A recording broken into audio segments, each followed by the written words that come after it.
Digestive system మొత్తం upset అయిందో ఆటోమేటిక్గా అది మూడ్ స్వింగ్స్ మీద కూడా ఉంటుంది. కార్టిజోల్ లెవెల్స్ రేజ్ అవుతాయి. సో ఇది ఒక మల్టిపుల్ అనేక రకాల ఆర్గాన్స్ డ్యామేజ్ అయ్యి ఒకదాన్ని ఒకటి డ్యామేజ్ చేసుకుని ఒకటి 3 డ్యామేజ్ అయిన 4 డ్యామేజ్ అయ్యి 4 పోయిన ఒకటి 5 పోయి ఇంటర్లింక్కి వెళ్ళి ఆ సిమ్టమ్స్ అన్నీ వరస్ట్ అయ్యి పేషెంట్ ఇబ్బంది పెడతా ఉంటాయి. ఆ స్టెరాయిడ్లు ఇస్తారు.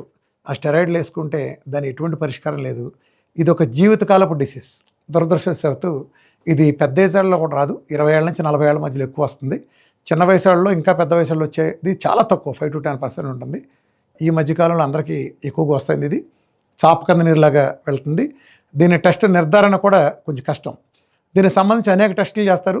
సిటీలు, ఎంఆర్ఐలు, కోలనోస్కోపీలు, హిస్టోపాథాలజీలో బయాప్సీలు కానీ అలాగే బ్లడ్ టెస్టులు, ముఖ్యంగా కాల్ప్రొటెక్టిన్ అనే స్టూల్ టెస్ట్ చేస్తారు.